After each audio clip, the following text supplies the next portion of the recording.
Howdy, what is going on, beautiful people? I hope and pray that y'all are all doing just incredibly well. So, on this video, I want to discuss the assignment of contract, okay? And understanding the difference between an assignor and an assignee. So, you're not going to want to miss this, all right? Now, before we dive into it, please like, subscribe, share all those amazing things. And of course, check out the descriptions below. Incredible events coming up very, very soon. Now, one of my community members that's in my mentorship just got their very first deal and they found an end buyer for that property. So now this is where it gets really exciting, okay? This is where you write what is called an assignment of contract to your end buyer. And I'm actually going to pull up an example here and we're going to go through this together. But basically, what you're doing is you are taking your contract between you and your property owner, right? And now assigning that property owner or that contract, excuse me, to your end buyer. You see what I'm saying? So this is where that second piece of paper comes into play. Most assignment of contracts are very simple. They're typically just one, maybe 2 pages max.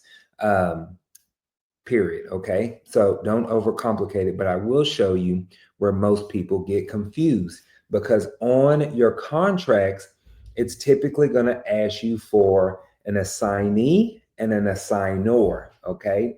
And this is where folks get confused. So on this example, this is a standard simple assignment contract. If you see at the very top, it has the property address right up here, right? It's going to have a closing date on or before. I'll actually tell you a little secret that I like to do. Let's say, for example, on the contract that I filled out between me and my seller, let's say that contract closing date is, I don't know, May 30th, right? Well, if it's May 30th, I'm going to put right here on my end buyer to close before my other contract ends. So I may put May 20th on a closing date right here. Am I making sense? So what ends up happening, let's say, for example, my end buyer backs out for whatever reason, right? Now I still have time to go and find another end buyer and my contract between me and my property owner doesn't terminate, all right? Hopefully I explained that correctly. Let me know in the comments if I lost you, okay? But I just want to know that, or want you to know, that's a little secret, okay? Prime example, I have had buyers back out.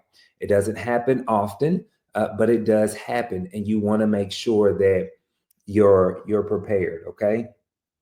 Now, this agreement is made between your name, okay, or your LLC. So whatever name that you put on your purchase agreement, okay, you are the assignor, okay? That's who you are in this place.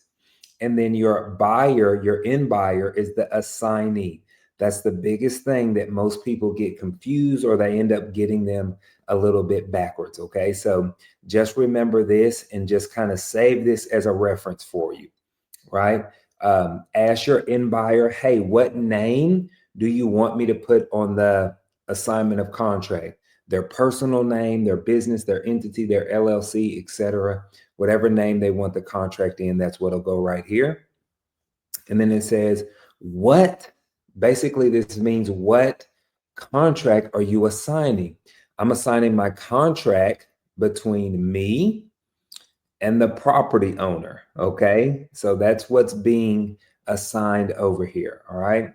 Now, I put on there an assignee price. If my price with my seller is $200,000, then you want to put whatever your assignment fee is going to be. If you assigned it for $270, put $270. If you assigned it for $210, put $210 there, okay? Here's the biggest thing as well. You want to make sure that they put or pay a $5,000 non-refundable deposit, all right?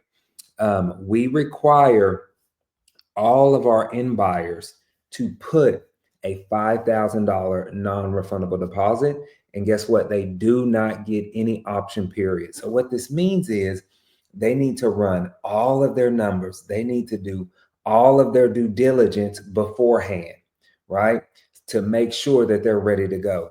Why this is so crucial and so important is because you don't want a buyer backing out on a family member, or not a family member, or a seller that is potentially facing foreclosure. Are you with me?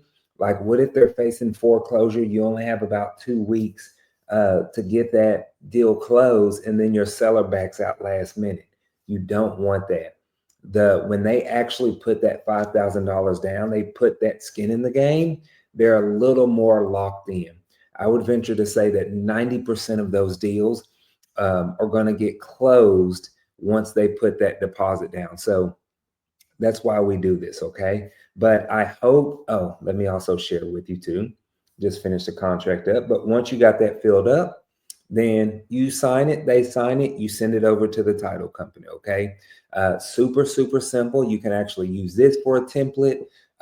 There's some that you can get online. They don't have to be anything intent. You can even use some off of Chat GPT or whatever it may be. Typically, those are going to be pretty good. So that's a little hack right there for you. Okay. But I pray this was helpful. Let me know in the comments if it was. And this way you have a very clear idea on how to write up your assignment of contract so you can start closing deals. See y'all soon.